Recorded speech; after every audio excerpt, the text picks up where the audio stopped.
তো বন্ধুরা, আজ চলে আসলাম অন্যদিনের মতন রান্নার কাছে। আজ করব ঝিঙে আলু পোস্ত আর ভেন্ডিটা অল্প সেদ্ধ করে নিয়ে আমি এমনি মাখা করব। কুমড়ো ভাতে দেবে না, মানে এটা মাখা করবো বলে সেদ্ধ করে নেব। আর এখানে আছে ঝিঙের খোলা, ঝিঙেটা ছাড়িয়ে নিয়েছি, ওই খোসাটা বাটা করব। আমার মেয়ে খুব পছন্দ করে রসুন দিয়ে, কালো জিরে ফোড়ন দিয়ে।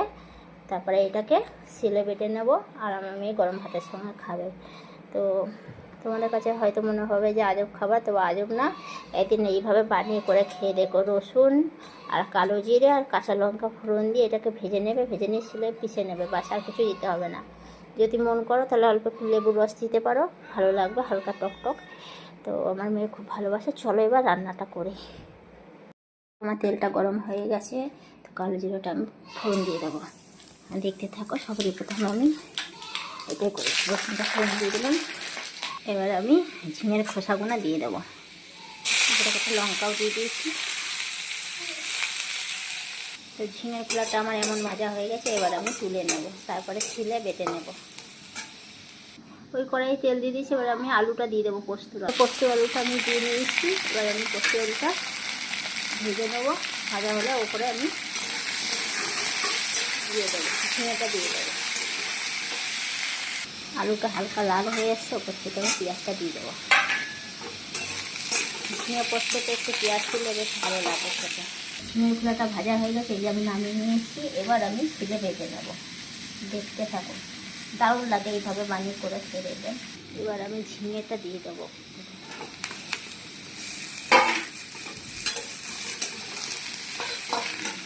ঝিঙেটা হালকা ভাজা হয়েছে, এবার আমি ওপর থেকে নুন দিয়ে দেবো। এবার আমি টমেটোটা দিয়ে দেবো।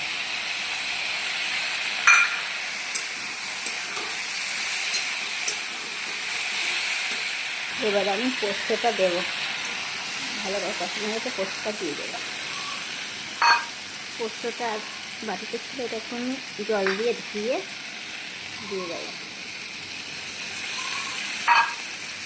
তো আমি কীভাবে পোস্ত বানালাম দেখতেই পাচ্ছ।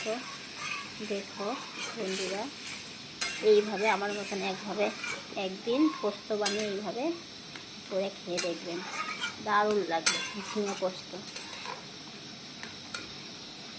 এবার আমি একটু হালকা চিনি দিয়ে দেবো। পোস্তর মধ্যে একটু চিনি না দিলে ভালো লাগে না। তুমি যে কোনো পোস্ত করো, একটু মিষ্টি দিলে ভালো লাগে। তো আমার পোস্তটা হয়ে গেছে, এবার আমি নামিয়ে নেব। তো পোস্তটা আমি নামিয়ে নিয়েছি, দেখলেই তো কীভাবে বানিয়েছি। এবার আমি এই কুমড়োটা আর এই ভেন্ডিটা ওই পোস্ত বানানোর কড়াইয়ের মধ্যে একটু জল দিয়েছি, এটা সেদ্ধ করে নেব। তাহলে কুমড়োটার ভেন্ডিটা আমি একটু ঢাকা চাপা দিয়ে দেবো, তাড়াতাড়ি সেদ্ধ হয়ে যাবে। তাহলে আমি রাখছি, চলো খাওয়ার সময় দেখাচ্ছি। না বন্ধুরা, আজকে আমার একটা পছন্দের জিনিস হয়েছে, ওটা আমি লাস্টে বলবো। এখানে আছে কুমড়ো ভাতে, আর এটা ভেন্ডি ভাতে, এটা আলু পোস্ত, আর এটা আমার সবচেয়ে পছন্দের জিনিস ঝিঙ্গে আলু বাটা। না, ঝিঙ্গের খোলা বাটা, ঝিঙ্গে আলু পোস্ত। তাহলে আমি খাবার শুরু করছি। আমি আমার সবচেয়ে পছন্দের জিনিসটা দিয়ে খাই প্রথমে ঝিঙ্গের খোলা হয়েছে।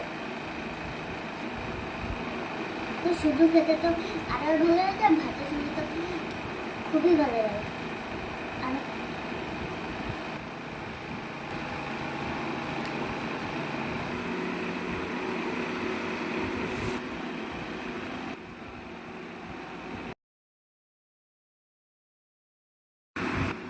ভাতে এমনি মেখে দিয়ে খাবে, দেখবে সেই মজা লাগবে।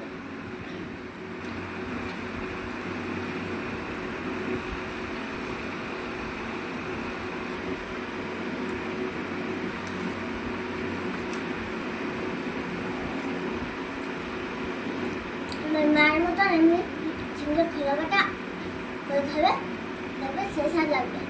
তো আজকে রাখছি, বাই বাই, টাটা। আর আজকে তো সে লাগলো খাবারটা, আর আজকে রাখছি, বাই বাই, টাটা।